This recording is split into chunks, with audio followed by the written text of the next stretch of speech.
This is a short lesson on the simple average. Every numerical reasoning paper relies on it, often without saying so. The goal here is to make sure you can move forwards and backwards through an average with equal ease, and that you can recognize the questions where the average appears to give you an answer, but in fact does not. The arithmetic mean of a set of numbers is the value that exactly cancels the deviations on either side of it. Take 5 daily passenger counts at a small commuter station, 9, 13, 17, 21, and one busy day at 40. Their sum is 100.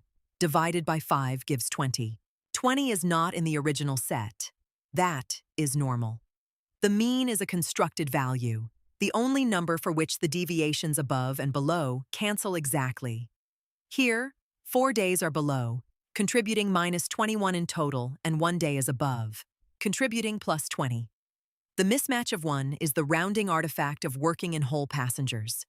2 ideas to keep. The mean is total overcount, and the deviations from the mean always sum to 0. Tables like this are the bread and butter of numerical reasoning.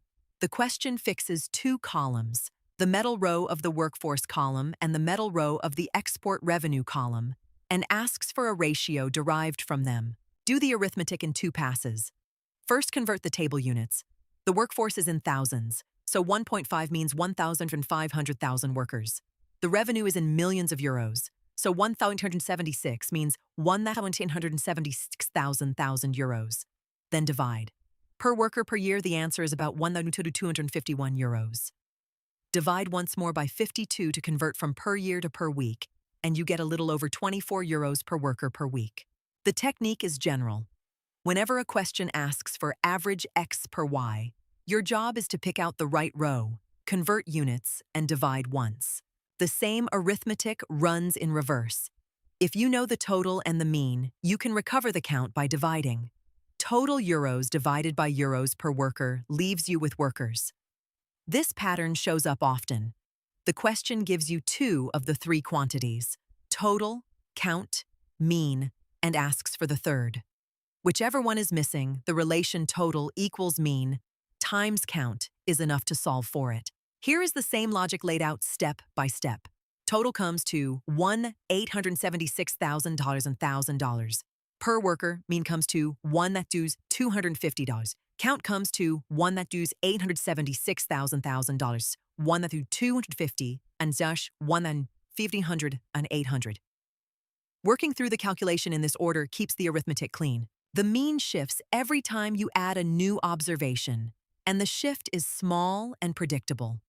The general rule is, the new mean equals the old mean plus the deviation of the new value divided by the new count. Add a value above the mean, and the mean rises a little. Add a value below, and it falls a little. Add 2 values that bracket the mean symmetrically, and nothing changes. Add a value exactly at the mean, and nothing changes either. Knowing the rule saves you from recomputing the total in a tight time test that saves seconds. Multiply that by 10 questions, and it can save a minute. A missing value is recoverable whenever the mean of the set is known, because the deviations have to balance to 0. So when the question gives you a partial set and the mean, you can solve for the missing entry without resumming anything. In this case, the Q1 mean is 16,000. The Q2 mean is 2,000 higher, that is 18,000. Of the 3 Q2 months, April is 1,000 above the Q2 mean, and May is 5,000 above. Together, they overshoot the mean by 6,000. June must undershoot by exactly 6,000 to balance the books. 18 minus 6 is 12. The arithmetic is light.